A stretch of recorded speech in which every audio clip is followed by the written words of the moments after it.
Hi, movie reviewed again here. This time we will be telling a story about sometime in the far future where civilization has been fully integrated with cyber technology, producing automatic cities. A virus causes these automated systems to malfunction, sending humanity to the brink of extinction as their own defenses turn on them. Spoilers ahead. The story begins with a young woman in a small village that tells about events that lead to the beginning of blame. At one time, there was a big city where humans control robots, known as safeguards, who work in the city until mysterious transmission spreads throughout. As a result, all humans are declared as illegal population by Safeguard, and therefore the destruction order is issued against everyone. Although some people survived, they were all trapped in the city and were still under the threat of Safeguard. The scene was then cut to the time 6 people, known as Electro Fisher, wore sophisticated equipment called hull metals, began to scavenge throughout the city, looking for food and other supplies for their villages. They avoid the supervisory tower look, which if not, will warn all guards to their location. The leader, Zuru, tried to find a new hunting place when they still hadn't found anything. However, her friends, Tay and Fusata, were worried that they were lost because the route was different on the map. They then found a way out of the city block where they were. When they tried to go to another block, Tay stumbled and almost fell, dropped some supplies and a backup battery to avoid falling into her death. While Zuru watched around them, a large builder suddenly appeared, however, it did not attack them because the builders were not interested in humans. They then jumped over a large gap to another city block and climbed to the top. They passed a very large open area that had never been explored by anyone before. However, security is still tight, with many supervisory towers everywhere. This group regretted their choice to go that far into the city because adults had told them not to do it. Moreover, they took their equipment and left without permission from the village elders, Pops. Even so, they decided to continue and look for food for their starving villages. They managed to avoid the supervisory tower and with luck, finding mud pipes. However, the mud pipe was completely drained and there was nothing left in it. They accidentally entered the view of another supervisory tower that sounded alarm and sent several robots, known as exterminators, to fight them. One group member was attacked and beheaded by the exterminator. Realizing that they were outnumbered and could not win in the fight, they decided to run. However, while Zuru barely avoided some of them, 2 other group members were killed by the exterminator. Tay stumbled and fell to a high slope and was attacked by the exterminator, which she could not shoot because of panic. Zuru jumped over and succeeded in destroying the exterminator before it could kill Tay, but then fell and crashed into the ground. Some other exterminators continued to pursue her, which she cannot fight. At that time, she saw a man in front, dressed in black and with many scars on his face. He took out a small gun and fired a large laser near Zuru. She avoided shots, which hit and destroyed the exterminator behind her before exploding on the wall. Zuru rose again and 2 other exterminators, who survived a strong laser, ran towards her before being destroyed by Tay and Fusata. When assisted by her friends, Zuru saw a device on the man's neck with a blue light. At that time, the siren of the supervisory tower suddenly stopped, surprising them. The mysterious man calmly asked them to release their head cover so he could see their eyes. Tay and Fusata suggested not to do this because it will make them more easily detected by the supervisory tower. Nevertheless, after a long pause, Zuru released her helmet. Even more surprising, this does not trigger alarm, even though it should be. Tay and then Fusata then took off their helmet too and showed their faces to him. He seemed to be analyzing them all with the scanner in his own eyes. The man then asked if there were humans with the net terminal gen around, confusing the group. Even though Zuru wanted to thank him for saving them, they didn't know what he was talking about. Knowing what he was looking for was not there, the man began to leave, but then Zuru stated that one of the adults in their village might know what he was talking about. The man stopped and Zuru then asked what his name was. The man replied that his name was Killy and he was a human. Zuru, Tay, and Fusata guide Killy back to their village, a place that is not entered by the guards, even though they don't know why. As soon as they got there, the guards, Sutezo and Pops, fired on Killy because he was an unknown outsider. They were also surprised because they did not wear helmets, even though there was a threatening danger, even though Fusata explained that they were fine around Killy, who saved them. However, Sutezo is skeptical and believes that Killy is not truly human, hearing that there are members of Safeguard disguised as humans. But Pops believe that Killy is human and allows them to enter the village. Killy walked past the perimeter, proved that he was not a Safeguard. Pops asked where it came from, which he answered 6,000 levels below. In the village, there used to be around 400 people at one point, but now only has 150 people, maybe due to an exterminator. Their habit is to welcome every human traveler from the outside because they lack energy, even though Killy is the first human of that generation who really came. However, Pops claims that they don't know anything about the outside world, including whether there are other humans who survived or not, and so any story from outsiders will be valuable information. Killy was brought to a village where people were surprised that only 3 children were safe, and the victims' equipment had also been lost because they did not have technology to make helmets again. Moreover, they were still returning with empty hands.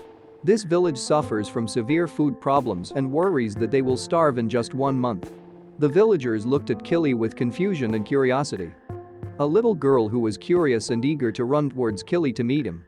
He then reached into his back pocket and gave the little girl a small yellow object like a brick. A boy took the brick and examined it for a while, hard like a stone, but a small picture by his side said to drop it into the water. He then dropped it into a puddle of water, where suddenly the brick changed shape and grew into a giant size. Some villagers eat it, feel soft, taste good, and very nutritious, thus giving nutrition to the whole village. Although he was seen threatening with many scars, Killy proved himself kind. One of the village leaders, Fuku, told the children that he was glad they managed to return, but asked them not to do it again.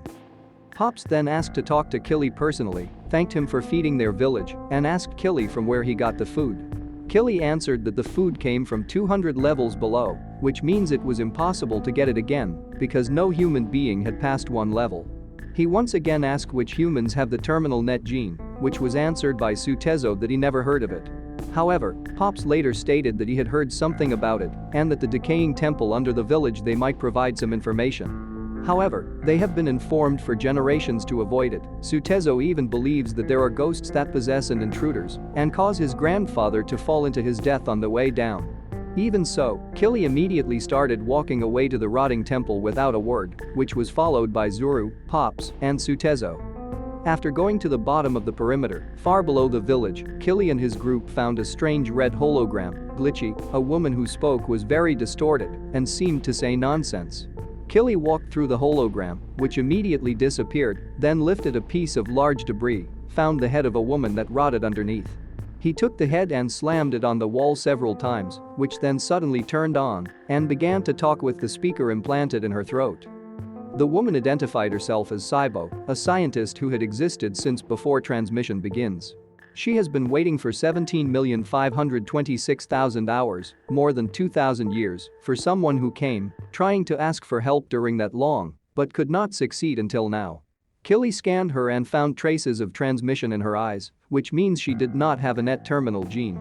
Saibo stated that she and her scientists had tried to work at the synthetic terminal since the destruction began in an effort to communicate with AI Safeguard Authority and end the destruction of robots.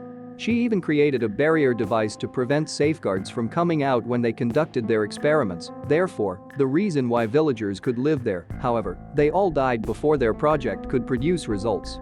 She then stated that there was a factory to the north of the village that might still be used and could produce anything, including synthetic terminals. Killy initially responded to this statement with skepticism, but Saibo insisted that something like that, in reality, might happen. Pops then asked if she could make more food bricks that Killy brought back to the village. Saibo replied that she could, but only when they arrived at the factory. Killy, who is now sure, once again starts walking away without thinking or saying. Therefore, Pops decided to gather groups to go to the factory with him. However, Saibo stated that the factory was 15 blocks away, a trip that would take several days, and needed many of their limited food for the trip. They in a hurry to form a group with as many electro-fishers as possible because there were still helmets left, including Pops, Sutezo, Zuru, Tei, and Fusada, and followed outside the perimeter. Along the way, they saw the supervisory tower that had a clear view through a gap on the ceiling above them. There was no other way, but they then saw Killy walking through it without problems and without turning on the alarm. They followed him up close and found that they also had the ability to walk near the supervisory tower in a full view without turning on the alarm, as long as they were behind him, of course. That night, they stopped to rest in an abandoned building, preparing gruel made from sludge to eat. Fuku offered a few to Killy, who just kept quiet. Saibo states that the level of her metabolism is different from ordinary humans and that she rarely needs to eat altogether. Not to mention Saibo is still in the form of exoskeleton and does not need to eat. Other group members talked about strange and pungent odors released by the safety. It seemed to smell ion, even though Zuru did not remember the smell well. When Killy sat awake and not moving, Saibo told the events before and during transmission, where the safeguard suddenly lost control and declared all humans as illegal residents. She and her scientists tried to do what they could, but she was the only survivor because the rest had died. Along the way, this group then arrived at a dark corridor. Apparently, no one had ever entered there who had returned. This group was afraid and was reluctant to move forward until Killy went ahead, giving them more confidence because Killy and anyone who was close to him seemed immune to the safeguard sensor. They arrived at the front door of the factory, which was then opened by Saibo with a code, which allows the group to enter. They found the inside of the factory into a large corridor with many empty experimental nodes, and no exterminator was seen. Killy then placed Saibo on the main console in front of them, at a request. She gained access to the factory and then activated the node that produced a large number of food bricks, as promised to the electro-fishers, who were very happy seeing what's happening and began to fill their backpacks with them. Saibo then started activating another node for the synthetic terminal she wanted to get. However, she warned Killy that the last time she entered that far into the system, everything ended badly. Suddenly, when Killy walked to the terminal, Saibo seemed to experience problems before the whole system died, making the group worry. The system then lights up again, and several nodes that are further activated without Saibo do anything, revealed that the system has spawned several exterminators. The group was in a hurry to finish packing their packages and began to shoot at the exterminator, even though Tay was forced to leave the package behind to start running, and Saibo was thrown and destroyed by one of them. The group separated and retreated to the factory entrance, while Killy remained behind to get the terminal. He fired his gravitational beam emitter into several exterminators before destroying one that was still alive with the knife he was carrying, which surprised the group that are retrieving. When the group tried to regroup, Zuru was worried when she didn't hear news from Tay. A group member later appeared but was immediately killed by the exterminator and other members, Atsuji, injured in the leg after destroying it. Zuru then hurriedly asked the other members where Tay was, which was then answered that she was destroyed by the exterminator. She rushed back to find Tay survived the attack, even though her arms broke. The exterminator then jumped at them before Fusada and Sutezo destroyed it on time. Fusada was very happy like Zuru that Tay survived. This group was then cornered outside the factory by the safeguard and could not destroy them all, while Killy could not fire the weapon, maybe because it needed to charge. Suddenly, when everything seemed lost, a laser beam shot between the group and the exterminator, who seemed to stop behind it. The savior was revealed as a humanoid robot, which was actually Saibo who uploaded herself into the robot. She guided them to the train car that would bring them back to their village.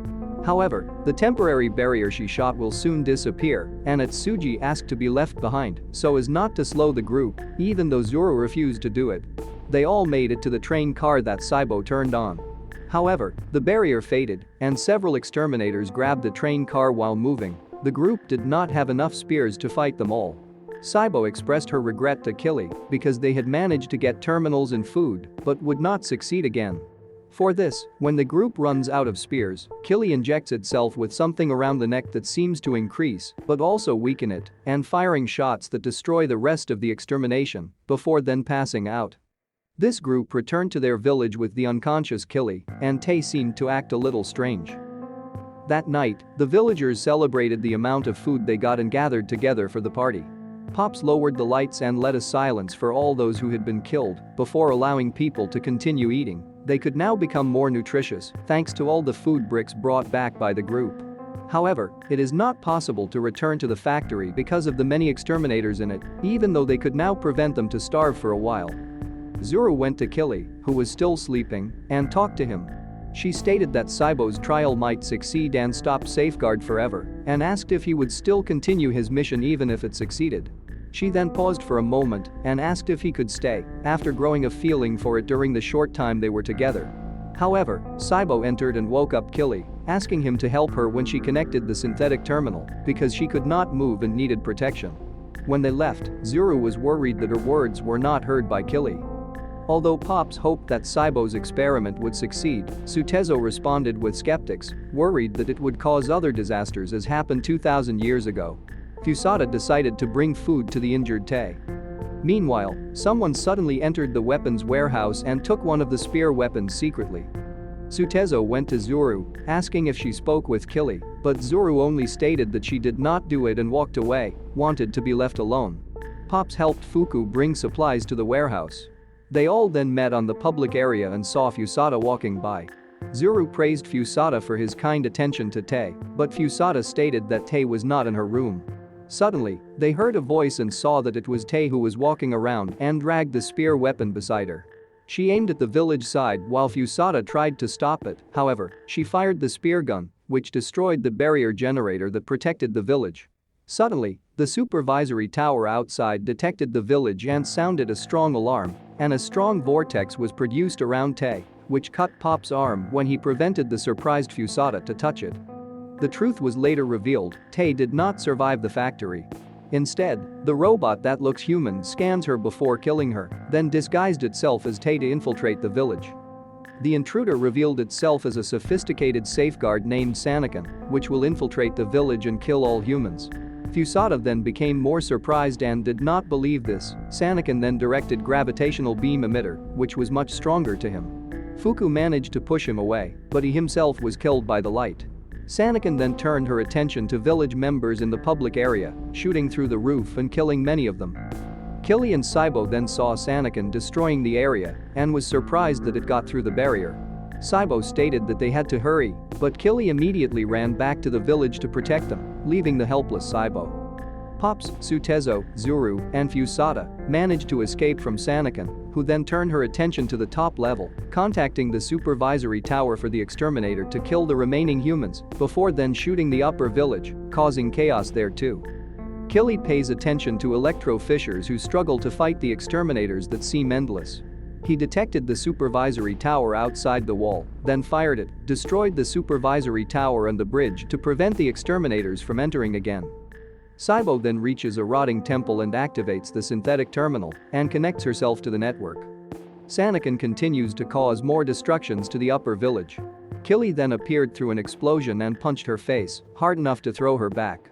The two got into a fight, destroying the floor under them, causing the two of them to fall. Down under, they continued the fight where Killy almost destroys Sanakan. However, Sanakan pushed him back and shot his right arm with gravity beam emitter, causing him to lose his own weapon before they fell from a higher place.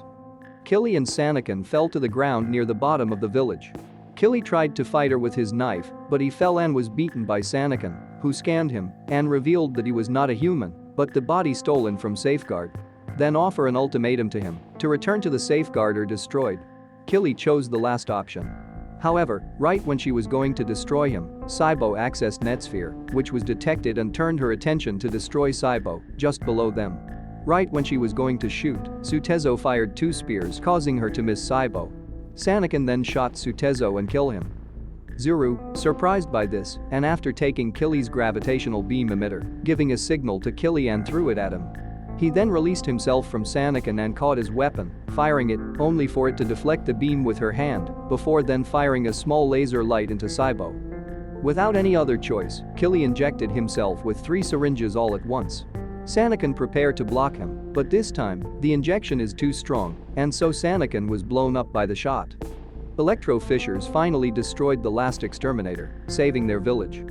Meanwhile, Saibo, whose arm is still intact and still contains her memories, gets access to Netsphere and finds Authority, which controls the safety. However, Authority states that the synthetic terminal is ineffective and the connection will be cut off in several nanoseconds. Saibo asked the Authority to at least stop the attack on the village, but the Authority stated that they could not do it without orders from someone who had a net terminal gene. However, they offered to give her information and level coordinates left behind that were not monitored by the Safeguard. They gave her a map of the whole city, information that could not be given to the real world, but they were allowed to let Saibo access it.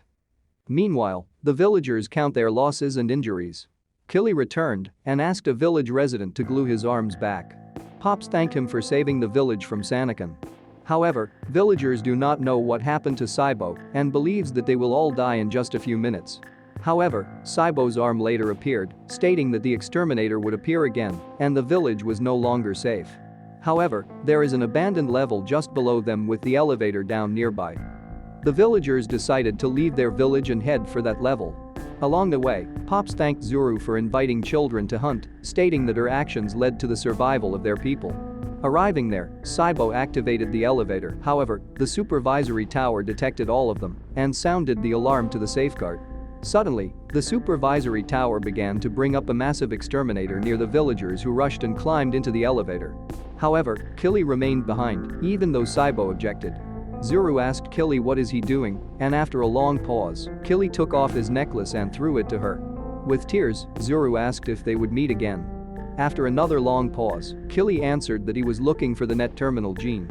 Saibo, realizing that he would not come, closed the elevator door.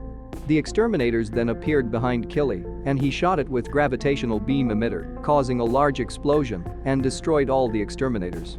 The villagers watched as they went down. Then, it was the last they had ever seen from him. The villagers had arrived at the abandoned level and were able to create new villages and live safely. We then see Zuru's granddaughter.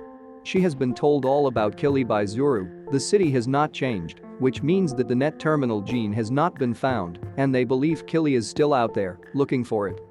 Finally, we see Killy going to the top of the city block, continuing his search to save mankind. If you enjoy this kind of video, please subscribe and give a thumbs up to support the channel. Thanks for watching.